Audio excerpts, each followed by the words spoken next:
اس نے اپنا تعارف کروایا، اللہ لا الہ الا ہو الحی القیوم،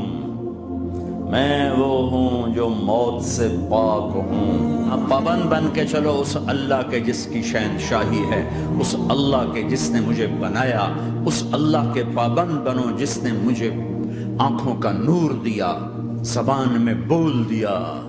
جسم میں طاقت دی، عقل کو سمجھنے کے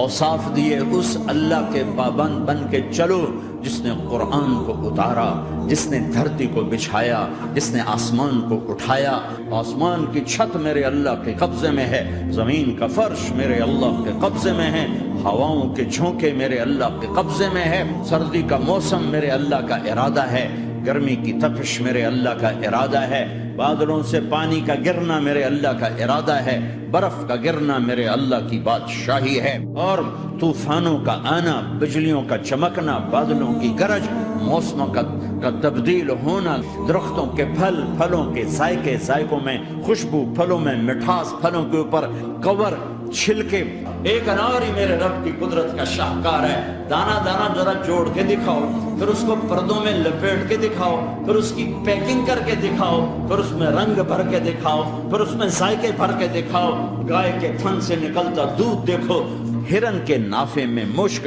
اور سانپ کے منہ میں زہر اور مکھی کے منہ میں شہد، آدم کی ساری نسل کا مالک، 2 پاؤں پہ چلنے والوں پر بادشاہ، 4 پاؤں پہ چلنے والوں کا مالک، پانی کی مخلوق، ہوا کی مخلوق، زمین کی مخلوق، رینگنے والے، اڑنے والے، تیرنے والے، جھپٹنے والے، دھاڑنے والے، پھاڑنے والے، ڈسنے والے، سب پر میرے اللہ کی شہنشاہی ہے۔ للہ ملک السماوات والارض وما فیہن، لہ ما فی السماوات وما فی الارض وما بینہما وما تحت الثری وان تجہر بالقول فانہ یعلم السر واخفی۔ وہ کون ہے؟ اللہ۔